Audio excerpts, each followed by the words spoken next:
1 Reis 18, capítulo 18, versículo 20.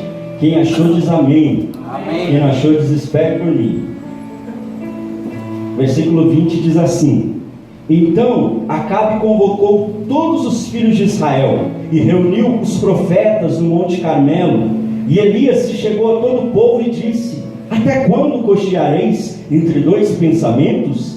Se o Senhor é Deus, seguiu, mas se Baal é Deus, seguiu. O povo, porém, não lhe respondeu nada.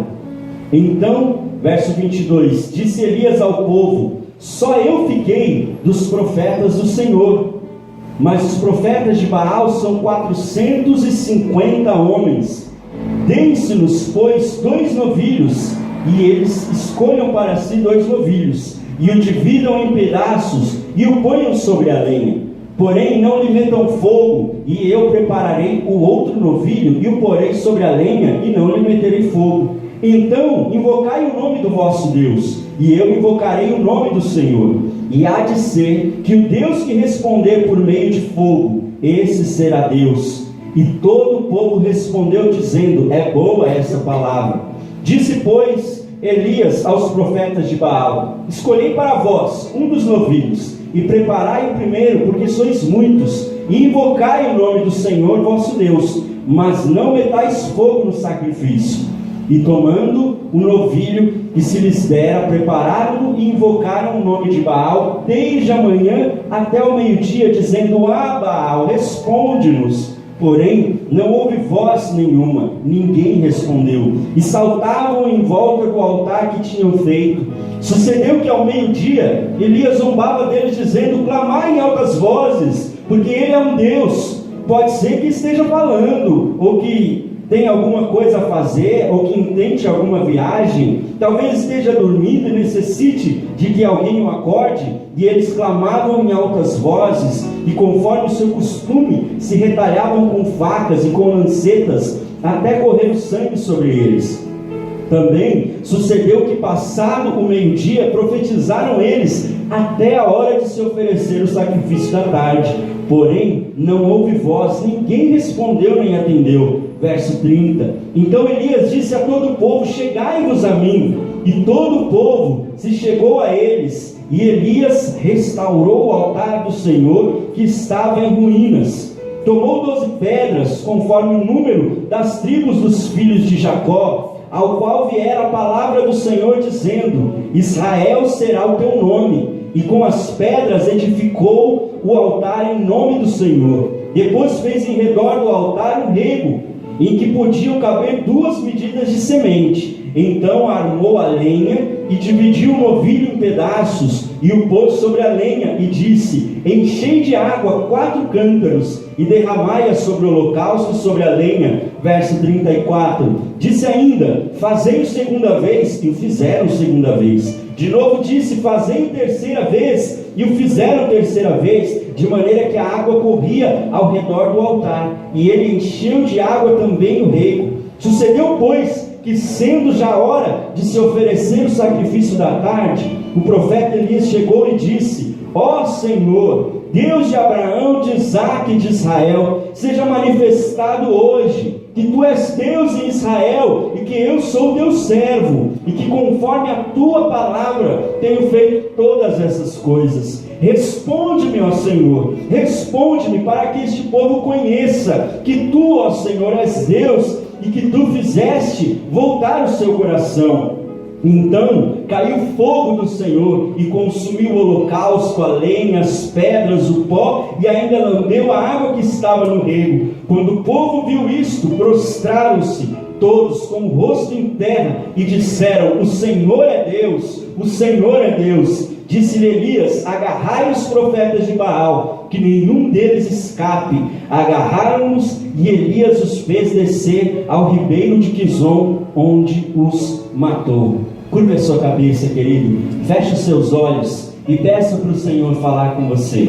Eu sei que você veio aqui hoje, você não veio somente para cantar, para bater palmas, né? Você veio para ouvir a voz de Deus. Então curva a sua cabeça um instante, feche os seus olhos, e da maneira que você souber, Peça para o Espírito Santo falar com você. Da maneira que você souber, ore e peça ao Espírito Santo. Diga a Ele que você quer ouvir a voz dEle. Pai, eu quero orar nesse momento, junto com o Teu povo, junto com os Teus filhos, junto com a Tua igreja. Senhor, nós queremos clamar por Ti nessa hora. Senhor, nós estamos aqui nessa noite, porque nós desejamos ouvir a Tua voz. Pai, porque nós desejamos, Senhor, sentir o toque do Teu Espírito, sermos movidos e restaurados pela Tua presença, e por isso nós oramos e Te pedimos nessa noite, vem Espírito Santo e fala com cada vida, ministra cada vida nessa noite, que toda interferência maligna, todo sono, todo desânimo, todo cansaço, todo abatimento, todo outro pensamento caia por terra agora, na autoridade no nome de Jesus Cristo, e nós possamos estar com a nossa mente, o nosso espírito, o nosso coração voltados para Ti. Nós queremos ouvir a Tua voz nessa noite, Senhor. Nós queremos ouvir aquilo que o Senhor tem para nós. Pai, eu Te peço, aquilo que faltar da minha parte, Espírito Santo, continua ministrando na vida do Teu povo, que o Senhor mesmo ministre, Pai, e que essa palavra nessa noite, ela seja vida, ela seja restauração, ela seja transformação, que essa palavra nessa noite seja uma mudança de história para as nossas vidas, Pai, em nome de Jesus, amém. Glória a Deus. Você pode dar um aplauso ao Senhor?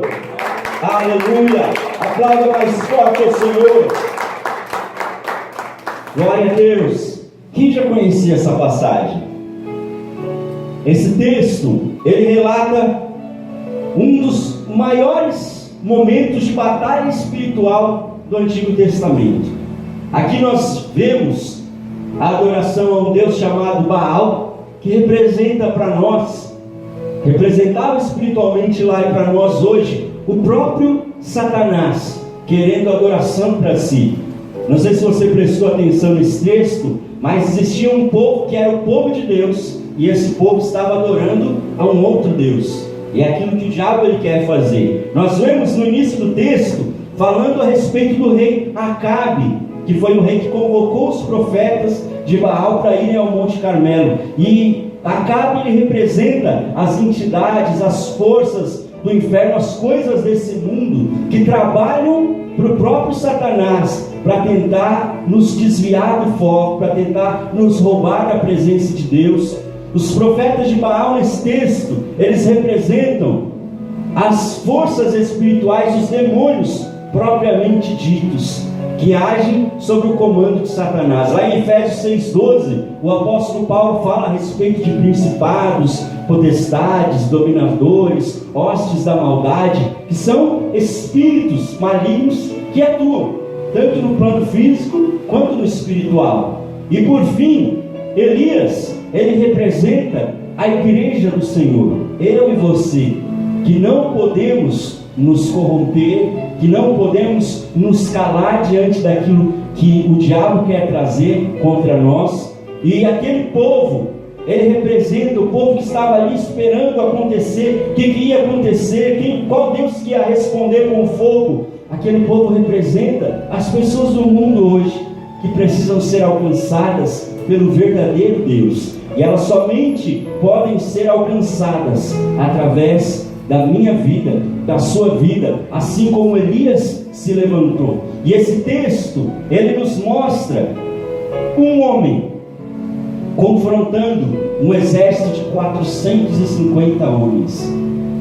Fora o povo que tinha se corrompido, era muita gente, mas independente do tamanho daquele batalhão que Elias tinha para confrontar, esse texto ele evidencia para nós que a vitória sempre vai ser do Senhor. Amém? A vitória sempre vai ser da igreja de Jesus. A vitória sempre vai ser daquele que serve ao Senhor, independente do tamanho do exército, querido, que esteja vindo contra você, independente do tamanho da luta que você esteja enfrentando. Uma coisa é certa: a vitória do Senhor vai chegar sobre a sua vida. Amém? Você crê nisso? Dá uma cutucada nessa pessoa que está do seu lado e pergunta para você: crê nisso? Você crê nisso? Amém? Amém? Mas nós vemos que para que essa vitória pudesse ser estabelecida, uma atitude precisava ser tomada. Vem comigo aqui no versículo 30, ele diz assim: então Elias disse a todo o povo: chegai-vos a mim. E todo o povo se achegou a ele, e Elias restaurou o altar do Senhor que estava em ruínas. Para que o milagre de Deus aconteça, para que nós possamos ver a vitória do Senhor estabelecida nas nossas vidas, o altar do Senhor precisa ser restaurado. Dentro do contexto dessa história, nós estamos falando de povos que eles edificavam altares, que era uma espécie de uma mesa, era um formato de uma mesa feita de pedras ou de outro material desse tipo, aonde eles invocavam ao Deus deles. Se a gente ler sobre a vida de Abraão, nós vamos ler Gênesis 12, 13, 15, nós vamos ver Abraão também tendo experiências com Deus e edificando ali altares, aonde ele clamava ao Senhor. Então existia um costume da época de levantar altares, e naquele altar clamar ao Senhor, e naquele altar clamar, fosse ao Senhor nosso Deus, ou os outros povos que clamavam aos outros deuses. E hoje, quando nós olhamos para o Novo Testamento, nós vemos que o altar não é mais aquela construção. Aqui a gente ainda não tem um altar, mas em nome de Jesus nós vamos levantar o altar aqui, amém? Amém. Mas o altar, ele não é a construção. O Novo Testamento nos ensina que o altar do Senhor somos nós. Bate no seu peito assim e fala: o altar sou eu. O altar sou eu. E Deus, Ele quer restaurar o altar dele em nós, para que nós possamos ver isso. É resposta para algumas pessoas que chegaram aqui querendo explicações porque algumas coisas não têm acontecido na sua vida, porque o altar do Senhor em você, que é você, precisa ser restaurado nessa noite. Amém? Vem comigo aqui no versículo 20. O texto diz: então Acabe convocou todos os filhos de Israel e reuniu os profetas no Monte Carmelo. Diga comigo: Monte Carmelo. O Monte Carmelo era um dos picos mais altos daquela região, aonde eram construídos muitos altares. Existiam ali, acredita-se que muitos santuários a outros deuses, muitas construções, edificações para invocar a outros deuses, mas ali existia também o altar do Senhor. E isso nos faz pensar em nós como altares. Nos lugares por onde nós passamos, existem outros altares edificados, existem pessoas adorando a outros deuses, existem situações que elas podem nos contaminar, assim como aquele altar que estava destruído no alto daquele monte, no meio de muitos outros altares a outros deuses. E talvez você tenha chegado aqui nessa noite com o seu altar destruído. Se nós lermos no livro de Ezequiel, há uma revelação muito tremenda, aonde Deus começa a mostrar para o profeta que dentro do templo do Senhor, não era nem apenas no altar, era dentro do templo que tinha sido edificado para o Senhor, existiam pessoas construindo altares para adorar a outros deuses. Isso indica que muitas vezes nós podemos ser cristãos, estarmos na igreja, buscarmos a Deus, mas o nosso altar, o altar do Senhor, está destruído, está em ruínas. O altar do Senhor está sendo dividido com outro Deus. E o Senhor diz que Ele não divide a glória dEle com ninguém. E nessa noite, querido, o Senhor nos trouxe aqui, o Senhor te trouxe aqui, para que você possa restaurar o altar dele na sua vida. Amém? Amém? Vem comigo aqui no verso 21, o texto diz assim: e Elias se chegou a todo o povo e disse: até quando cocheareis entre dois pensamentos? Se o Senhor é Deus, seguiu, mas se é Baal, seguiu. O povo, porém, não lhe respondeu nada. Elias precisou chegar e levar aquele povo a um confronto. Agora a gente está falando de 450 profetas de Baal e mais uma multidão do povo, era muita gente.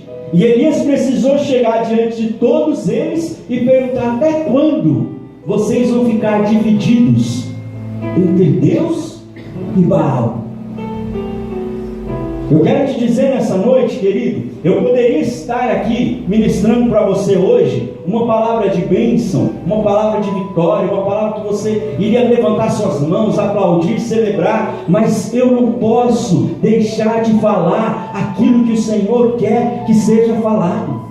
Amém? Como Elias foi diante de todo aquele povo, foi diante dos profetas de Baal, para trazer um despertamento para aquele povo. Nessa noite a palavra de Deus vem para nos confrontar, vem para nos despertar. Até quando você vai ser uma hora de Deus, outra hora você não é mais de Deus? Até quando uma hora você está firme na igreja, outra hora você não quer mais saber de igreja? Até quando você vai ficar cocheando, dividido entre dois pensamentos?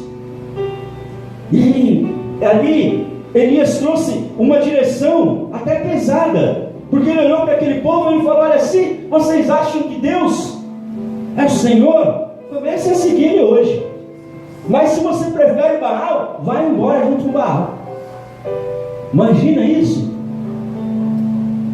Se eu pregar, falasse isso aqui nessa noite, tem gente que quer sair daqui ferida. Mas Elias trouxe aquele confronto para aquele povo, porque existe um momento em que nós precisamos tomar uma decisão, querido. É verdade. Mateus 6,24 diz que ninguém pode servir a dois senhores, porque ou vai agradar mais a um e desprezar o outro, ou vai agradar o outro e desprezar aquele. A gente precisa decidir, nós precisamos tomar essa decisão, porque Jesus, Ele se entregou por mim e por você por inteiro, para que você pudesse servir também por inteiro. Ele não quer você por metade, Ele não quer você apenas no domingo à noite, Ele não quer você apenas no momento de culto, porque tem gente que é de Deus apenas no momento do culto, apenas no dia do culto, na hora do culto. O Senhor, Ele quer você por completo. Aleluia. Olhe para essa pessoa que está do seu lado e fala para ela: o Senhor quer você por completo. Amém? Amém? Amém. Vem comigo aqui no versículo 22, desculpa. Elias, ele falou: então disse Elias ao povo: só eu fiquei dos profetas do Senhor, mas os profetas de Baal são 450 homens. Eu imagino um Elias extremamente destemido e corajoso, para olhar para o meio daquele monte de gente e falar: olha, eu vou ficar do lado do Senhor. E eu estou falando para você, querido, de um tempo onde um profeta que falasse algo que o rei não queria, o rei mandava matar. Não é como nós hoje, que tem gente que às vezes você toma uma posição por Jesus e um amigo deixa de ser seu amigo. Desculpa, mas não era seu amigo. A gente perde essas coisas. Mas Elias estava correndo risco de vida, de morrer pela decisão dele, pelo posicionamento dele. Se você ler a história, você vai ver Elias, não sei se você prestou atenção quando nós lemos, Elias zombando deles, falando: olha, grita mais alto aí, porque eu acho que Baal não está ouvindo não. Eu acho que talvez ele pode estar ocupado, ele está atendendo alguém, chama mais alto.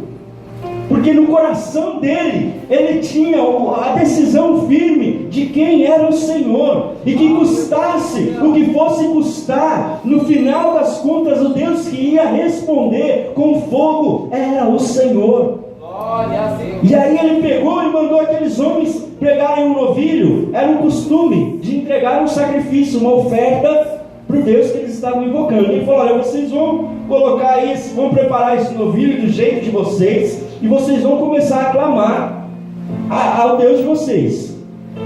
Não coloca fogo, não faz nada nele. Se Baal for Deus, ele vai responder com fogo. E aí nós vimos no texto que eles clamavam e nada, eles gritavam mais alto e nada, eles dançavam em volta do sacrifício. No texto nosso diz que eles pulavam, era uma forma deles de adoração, eles pularem, eles dançarem em torno do sacrifício, adorando a Baal. Eles chegaram ao extremo, que era quando a divindade não respondia, eles começavam a se cortar, e o texto diz que eles começaram a se cortar, uns aos outros se cortando, clamando por Baal, e Baal não respondia. Quando chegou o momento de Elias, Elias falou: olha, pega esse novilho aqui, joga água nele, agora joga água de novo, faz um buraco aqui, coloca ele e joga mais água. Olha a loucura que ele estava fazendo. Ele queria tanto que Deus ia responder com fogo, e ele quis encher aquele sacrifício de água, para que não existisse explicação humana nenhuma, porque teria pegado fogo naquele sacrifício. Então por isso ele encheu de água, coloca água, e pela terceira vez coloca água de novo. E aí ele começou a invocar o Senhor, e ele falou: Senhor, para que esse povo saiba que o Senhor é Deus, responde com fogo. E o texto diz que na mesma hora caiu o fogo do céu, consumiu aquele sacrifício, ainda levou um pouco da água, querido. É isso que Deus quer fazer na minha vida e na sua vida. Quando o nosso altar está restaurado, nós clamamos e a resposta de Deus vem. Nós clamamos e a resposta de Deus vem. Nós chamamos e o milagre de Deus é estabelecido na nossa vida. Mas o altar do Senhor precisa estar restaurado. Amém? Amém. E para que o altar possa ser restaurado, outros altares precisam ser derrubados. Diga comigo: para que o altar do Senhor possa ser restaurado na minha vida, outros altares precisam ser derrubados. Não adianta ter um altar para o Senhor, como existia no Monte Carmelo, e altares para outros deuses. Na nossa vida não adianta. Nós temos um altar para o Senhor e outros altares.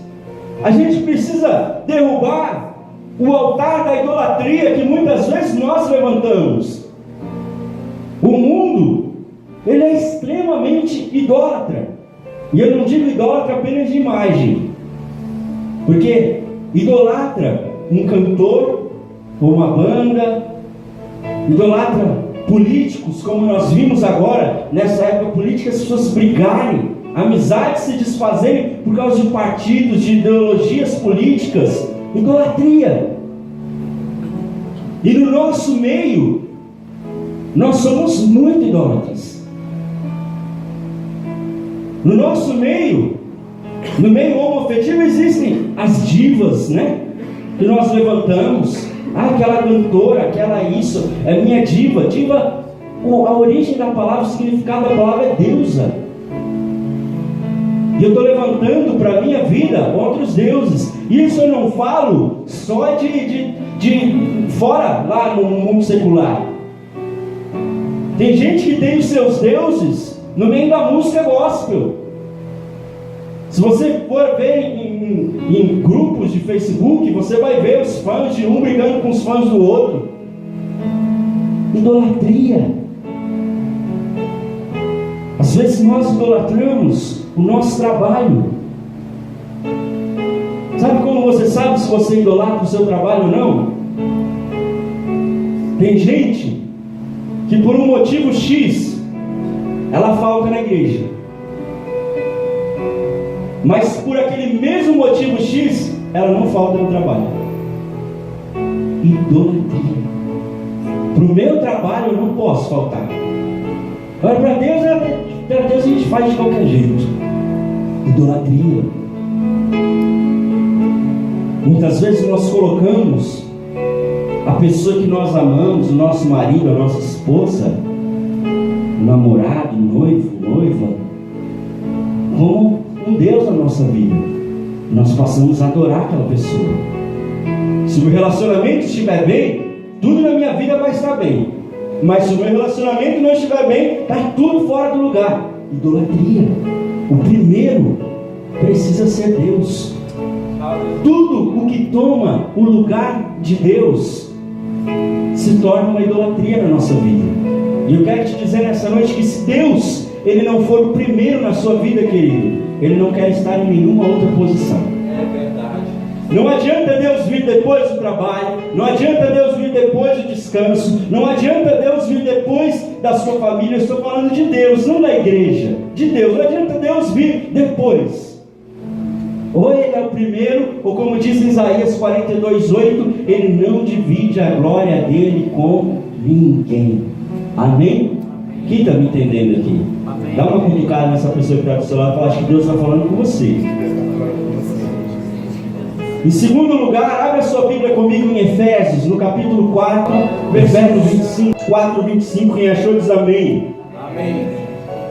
O segundo altar que precisa ser derrubado é o altar da mentira. E o texto diz assim: por isso deixai a mentira e falai a verdade, cada um com o seu próximo, porque somos membros uns dos outros. Amém?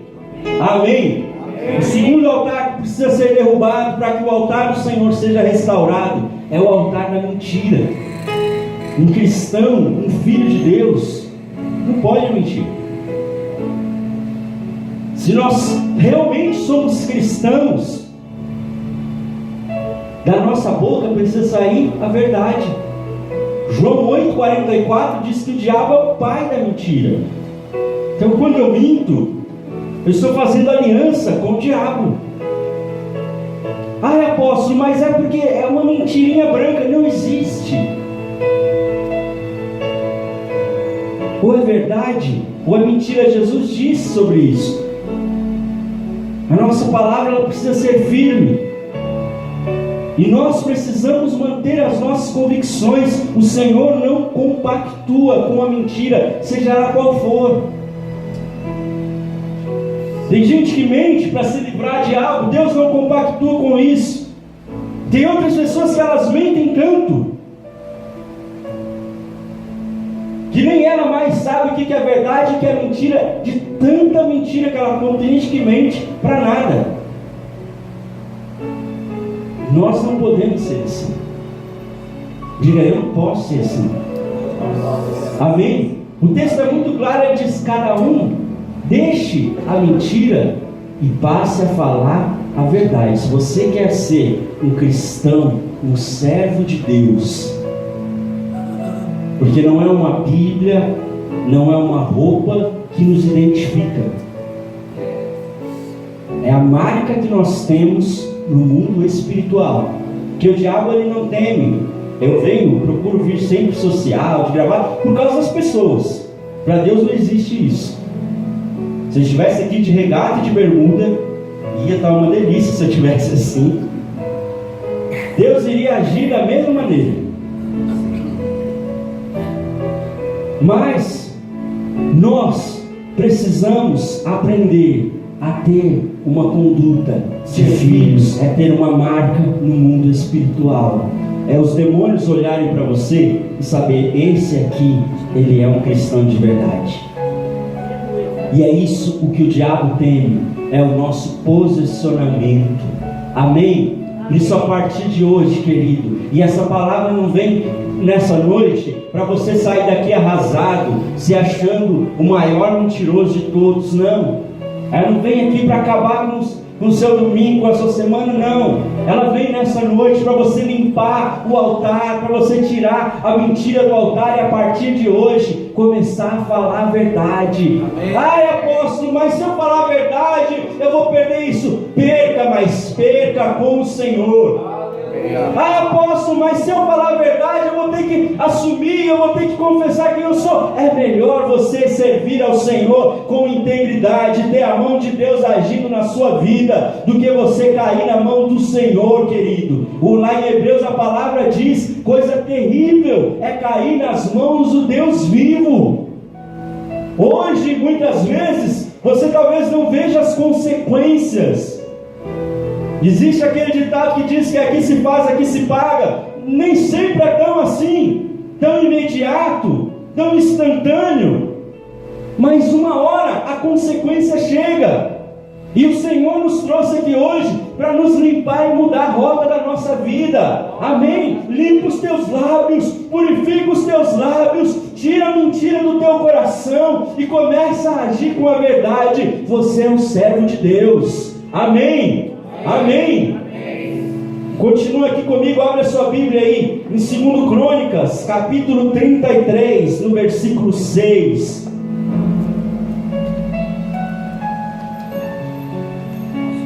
Segundo Crônicas, capítulo 33, versículo 6. Olha para essa pessoa que está aí do seu lado, dá um sorriso para ela, bem bonito, fala assim para ela, segura aí que tem mais ainda.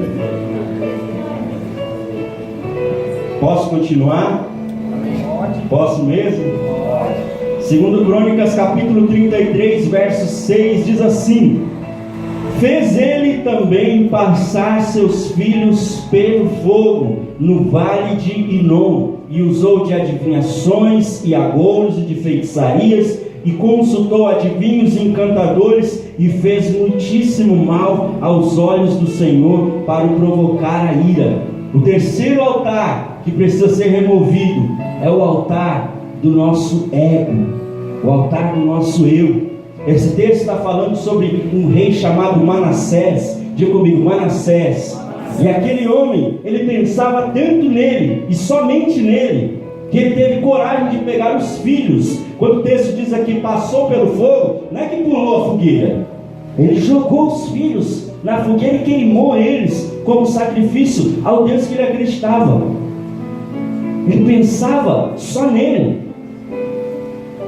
E nós corremos o risco de sermos contaminados pelo mundo, porque o que o mundo nos ensina é nós sermos cada vez mais egoístas, a pensarmos em nós, primeiro em nós, depois em nós, em terceiro lugar em nós, somente nós.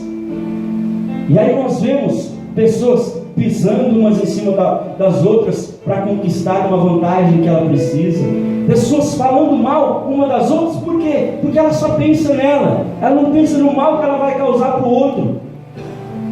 E muitas vezes essas pessoas somos nós, porque aqui esse texto está falando de Manassés. Manassés era da descendência de um rei chamado Ezequias, um homem que serviu a Deus de todo o seu coração, um rei que fez aquilo que agradou o Senhor.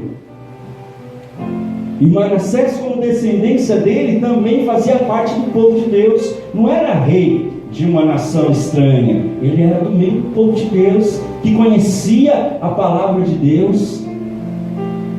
Porque a criança que nasce no judaísmo, com 6, 7 anos de idade, ela já sabe capítulos da Bíblia, no caso o Pentateuco, que é a Torá, ela já sabe capítulos inteiros de cor. Então a gente está falando de um homem que conhecia Deus, mas que pensava primeiro nele, que queria tirar vantagem sobre os outros, que não se preocupava com as consequências dos seus atos em relação aos outros. Esse altar precisa ser derrubado na nossa vida, porque quando nós passamos a servir a Deus, o apóstolo Paulo diz lá em Gálatas capítulo 2, agora já não sou mais eu quem vive, não existe mais eu, não existe mais a minha vontade, não existe mais o meu querer, não existe mais os meus planos. Diz, agora não sou mais eu quem vivo, mas é Cristo quem vive em mim. Amém? Como cristãos, nós vamos pensar primeiro no outro. O apóstolo Paulo ensina para nós preferirmos aos outros mais em honra do que a nós. E o mundo, ele nos ensina o quê? Eu quero a honra para mim. Se honrou o outro, por que não me honrou? Semana passada eu ungi aqui algumas pessoas, e a gente ficou sabendo de uma pessoa que ficou com inveja de alguém que foi ungido. Graças a Deus não é daqui da igreja. Mas por quê? Que pensa só em si, que pensa primeiro nele. E a Bíblia nos ensina justamente o contrário, é pensar primeiro nesse irmão que está aí do seu lado, é se preocupar primeiro com a necessidade desse irmão que está aí do seu lado. Dá uma olhada de novo aí para ele, querido, dá o sorriso mais bonito que você pode dar para ele nessa noite. Você tem que se preocupar primeiro com ele. Amém? Fala para ele, a partir de hoje, Eu vou me preocupar mais com você do que comigo. Amém? Quem está me entendendo aqui? Amém? Em quarto lugar, abre aí a sua Bíblia comigo, 1 Coríntios capítulo 6, no versículo 18. 1 Coríntios 6, 18.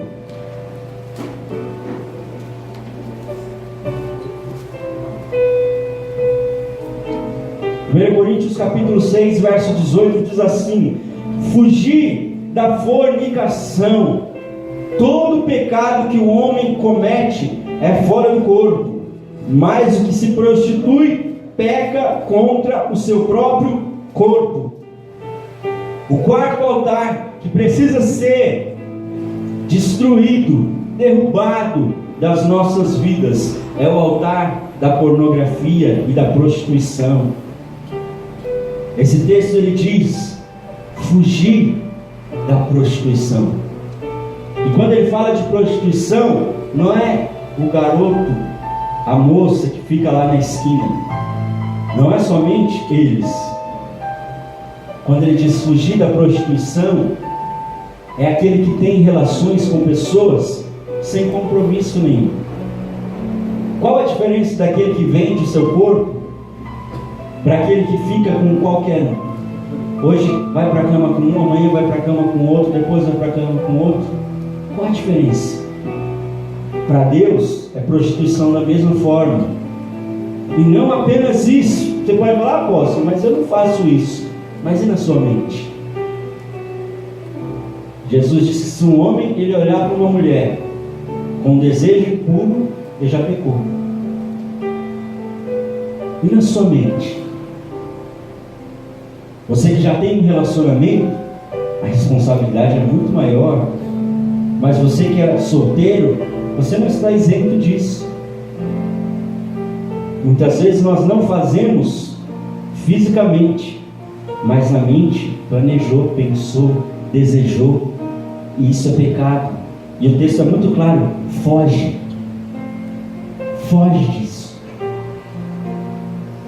A vida que Deus tem para mim e para você é de santidade. E Deus ele não vê como o homem vê. O homem vê o exterior, mas Deus ele nos vê por dentro. Aleluia. Como é que está lá dentro? Como é que está lá dentro? Essa é a noite de restaurar o altar. Aleluia. Amém? Então precisam ser derrubados os altares para outros deuses. Para o altar ser restaurado, vem comigo no versículo 30, aí, capítulo 18 de 1 Reis. Volta lá de novo. 1 Reis capítulo 18. Em segundo lugar, para o altar ser restaurado, nós precisamos nos voltar para o Senhor. Versículo 30 diz assim: então Elias disse a todo o povo: chegai-vos a mim. Ele trouxe o povo de volta para ele.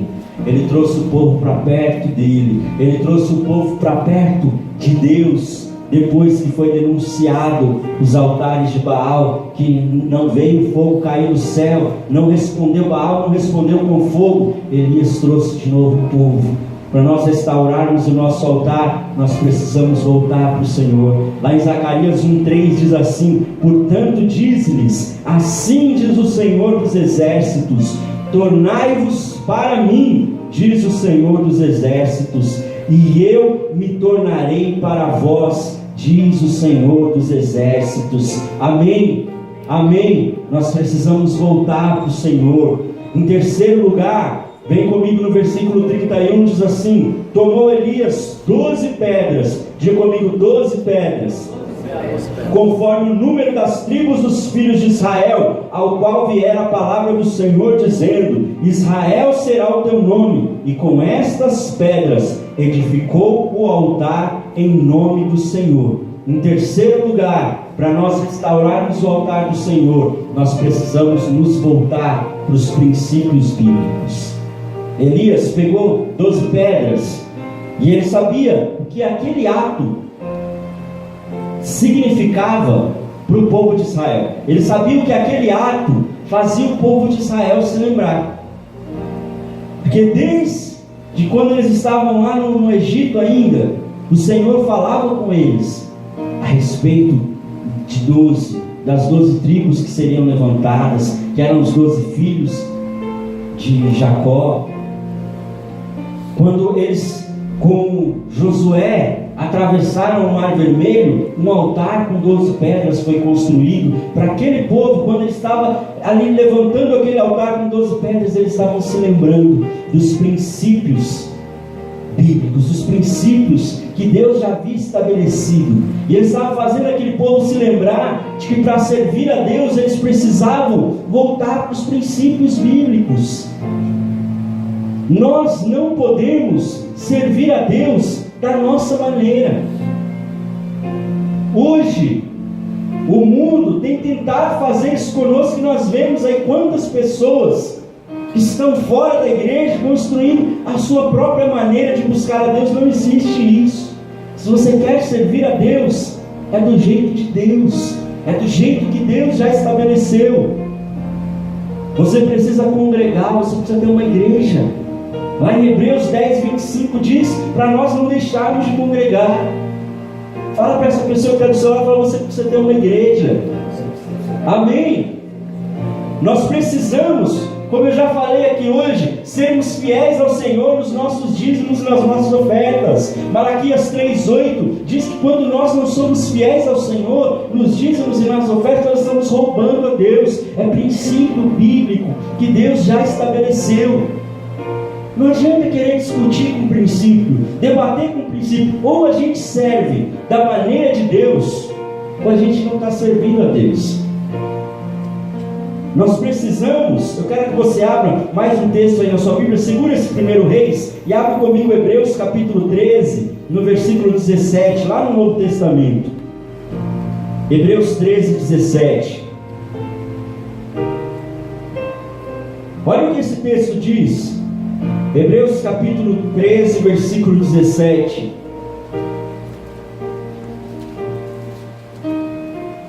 Obedecei a vossos pastores e sujeitai-vos a eles, porque velam por vossas almas, como aqueles que hão de dar conta delas, para que o façam com alegria e não gemendo, porque isso não vos será útil.